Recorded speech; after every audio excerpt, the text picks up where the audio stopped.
शिक्षा को राजनीति का अखाड़ा ना बनाएं। शिक्षित समाज ही विकसित राष्ट्र का नवनिर्माण करता है। इसी दृष्टि से राष्ट्रीय राजधानी क्षेत्र दिल्ली सहित समूचे भारतवर्ष में शिक्षा के प्रचार प्रसार में विभिन्न निजी स्कूल सरकार के साथ कदम ताल करने के लिए प्रयत्नशील हैं। राष्ट्रीय राजधानी क्षेत्र दिल्ली में पिछले अनेक वर्षों से निजी स्कूल संचालकों एवं सरकार के मध्य आपसी खींचातान प्रमुख रूप से उभर कर आई।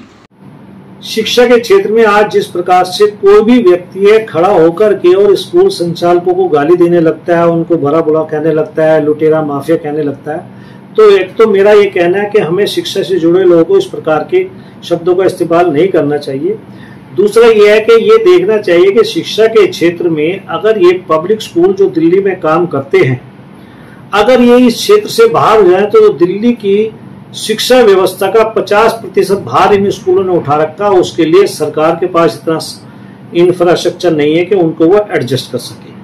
तीसरा ये है कि अगर आज पेरेंट्स की शिकायत हो सकती है तो उसमें उन्हें ये देखना चाहिए कि सरकार का अपने एक बच्चे पे लगभग 7,000 रुपये खर्च आता है और दिल्ली के 80 से लेकर 90% स्कूलों की स्थिति ये है कि उनकी इतनी फीस किसी भी स्कूल की आपको नहीं मिलेगी। मात्र 10% ऐसे हो सकते हैं जिनकी फीस ज्यादा हो सकती है, पर उनकी भी मजबूरी ये है कि ये सारे स्कूल सरकार अपने स्कूलों में जिस प्रकार की जितनी फीस देती है उतनी फीस देने के लिए इन स्कूलों की भी बंदिश लगा रखी है। तो ऐसी स्थिति में उनके लिए मजबूरी हो जाती है कि फीस को बढ़ाया जाए। तो मेरा कहना यह है कि शिक्षा के क्षेत्र में जो 50% इन लोगों ने भार उठा रखा है उसको सरकार योगदान को स्वीकार करे, ना कि इनके बारे में वो अपशब्दों का इस्तेमाल करे। और इसमें एक चीज बहुत अच्छी रही है, जब ये बिल आ रहा था तो मैं दिल्ली की मुख्यमंत्री से मिलने गया था, तो उस समय मैंने उनसे अपील की थी कि भाई आज किसी भी स्कूल में 4,000 या 5,000 या 2,000 पेरेंट्स के बच्चे पढ़ते हैं और एक स्कूल के बाद 4 या 6 पेरेंट्स खड़े होकर के अगर शोर मचाना शुरू कर दे तो सरकार तुरंत उन स्कूलों पे एक्शन ले लेती है। तो मैंने कहा जी कैसा नहीं होना चाहिए। क्या वो 4 या 6 पेरेंट्स पूरे स्कूल को प्रतिनिधित्व करते हैं? अगर उन्हें कोई समस्या तो अपनी पीटीए में उठाए, फिर भी उनकी बात नहीं सुनी जाती तो कुछ ऐसा होना चाहिए कि ये लगे कि स्कूल में जो समस्या उसमें 10 या 15% या 20% एक बड़ा समूह नाराज है, तो उसमें मुख्यमंत्री ने नए बिल में वो 15% लेकर के आई है कि 15% किसी स्कूल के पेरेंट्स सड़कों पे आते कोई समस्या के लिए अपनी आवाज उठाते तो उस पे वो उसको सरकार ध्यान देगी।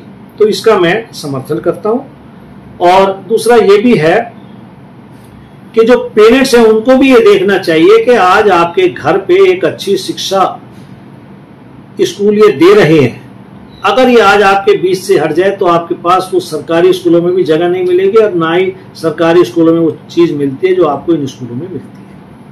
वर्तमान समय में स्कूल संचालक सरकार, समाज व स्कूल के मध्य उत्पन्न हुए गतिरोधों को दूर करने के लिए गंभीरता से प्रयास करने में संलग्न हैं। ठीक है, जैसे हर साल फीस बढ़ती है और उस पे पेरेंट्स को नाराजगी भी होती है, तो ऐसी स्थिति में जैसे राजस्थान में ये कहते हैं भी अगर आप फीस बढ़ती है तो जितना CPI consumer price index plus 5% आप फीस बढ़ा सकते हैं ताकि टीचरों को भी बढ़ा के दिया जा सके, स्टाफ को बढ़ा के दिया जा सके। या हरियाणा का फार्मूला है या यूपी का फार्मूला है, अगर उस फार्मूले को कहीं दिल्ली में अप्लाई करते तो ज्यादा बेहतर रहता। अब आप देखें, मुझे ये चीज अभी तक क्लियर नहीं है कि भाई पहले हर स्कूल की स्कूल मैनेजमेंट कमेटी होती थी जिसमें 2 गवर्नमेंट के प्रतिनिधि होते थे, 2 Delhi school education advisory board के लोग होते थे, उसमें मैनेजमेंट के लोग भी होते थे, पेरेंट्स भी होते थे, टीचर्स भी होते थे। वो फैसला लेते थे और उसमें पास करके वो दिल्ली सरकार को भेज देते थे।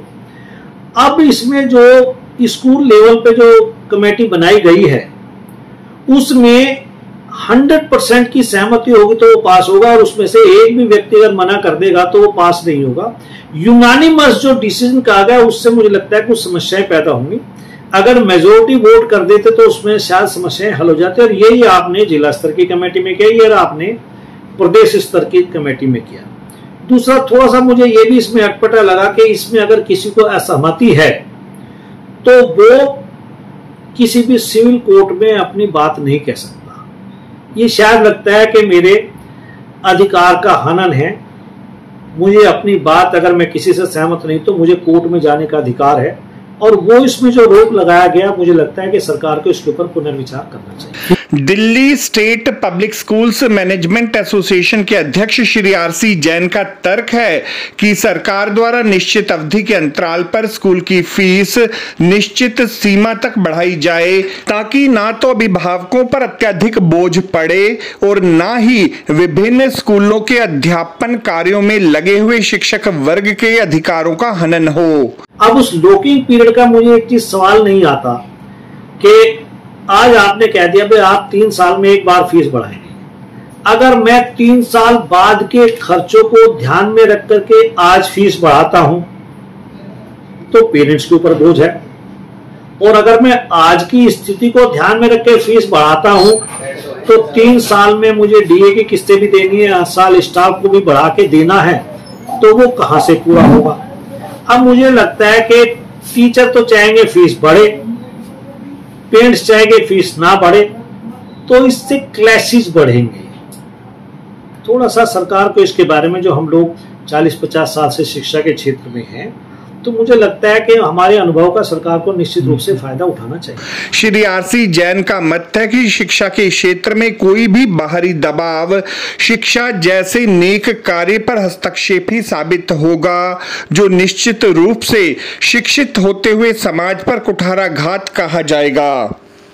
आपको हमारी ये रिपोर्ट कैसी लगी जरूर कमेंट करें, इस वीडियो को लाइक करें, हमारे चैनल दास्ताने इंद्रप्रस्थ को सब्सक्राइब करें ताकि हमारी सभी आगामी रिपोर्ट से सबसे पहले आप तक पहुंच सकें। ब्यूरो रिपोर्ट दास्ताने इंद्रप्रस्थ।